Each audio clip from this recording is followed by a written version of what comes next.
گوشه حجاز، ردیف استاد عبدالله دوامی. در مورد حجاز در گذشته توضیحات کاملی داده شد.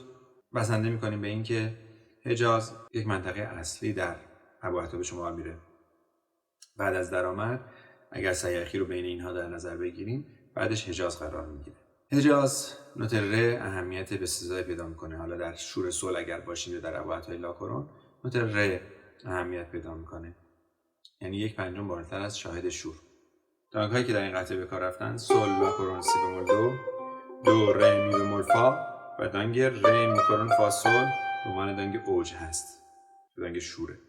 کوکتار دو سل دو، سیم اول برابر با سی انگلیسی در تیونر کوک شده. مایه نما سی بمول می بمول لاکرون ر دو ر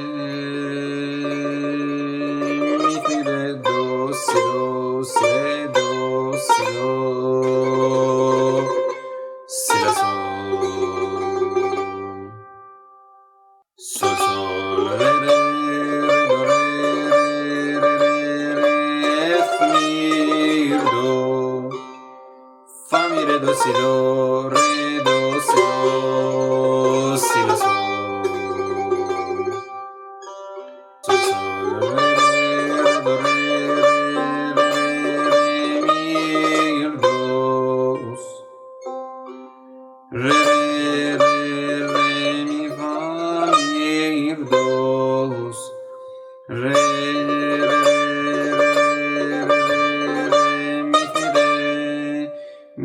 دو سی دو رم ر دو ر دو سی لا سی دو دو سی دو سی سی دو سی دو رم ر دو ر دو دو فا می سل فا می فا ر فا دو می ر ر دو دو دو ر دو ر دو ر دو ر دو ر می فی دو سل ر دو ر می فی دو ر دو می ر فا می ر دو ر دو سی دو سی لا سی لا سل لا لا سی سی سی دو دو دو رم دو دو دو ر می فا ر می دو ر. در آغاز نوت ر رو معرفی میکنیم. ر دو ر انگشت دوم روی ر نشسته، بعد انگشت دوم میره روی می بمول، میگیم می ر دو سی دو سی دو سی ر دو راست چپ راست سی دو سی لا سل. مثل اکثر گوشه هایی که یه منطقه جدید رو معرفی میکنن و بعد فرود میکنن دوباره میان سراغ منطقه جدید، اینجا هم همین شکل رو دیدیم. شعر سعدی از سل به ر حرکت میکنیم در منطقه حجاز. سل ر ر دو ر مفاعلون فعلاتون، شبیه همون کرشمه انگار شکل میگیره، بقیهش البته ریتم شکسته میشه. ر ف از ر به فا با ریز میریم. می دو، اینجا تحریر عدل رو داریم. فا می ر دو سی دو راست چپ سی دو ر دو سی دو راست چپ ریز سومی رو سی سی لا سل. چه میتونیم در سیم زردم بزنیم سی لا سل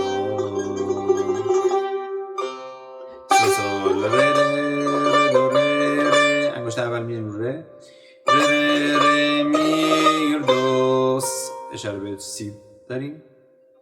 انگشت اول میاد دوباره رو ر ر می ف، اینا با ریز به هم وصل میشن. میر دو ر میاد انگشت اول ر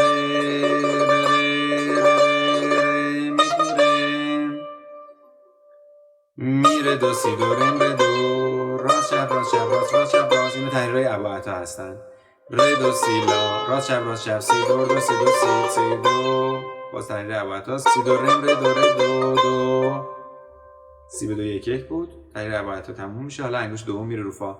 اینجا گوشه اوج رو شکل میدیم که در منطقه حجاز وقتی دو ر می بمول فا داریم دانگ دشتی و از دانگ شور ر می کرون فا سل در قسمت بالا رونده استفاده میکنیم، میشه دانگ اوج.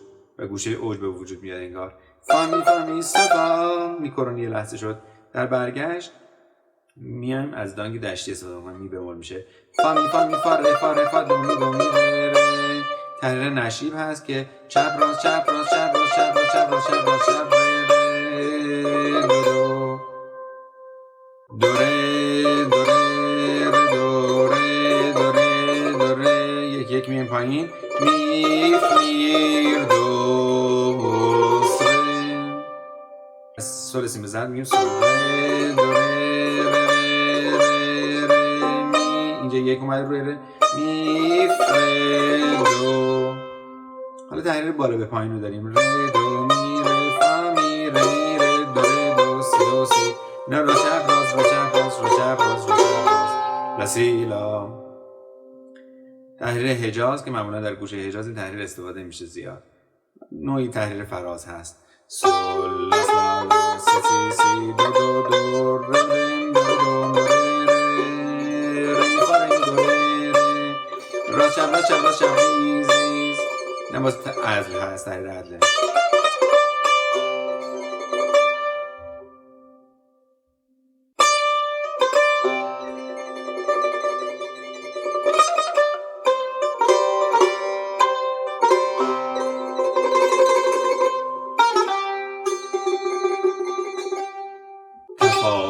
تفاوتی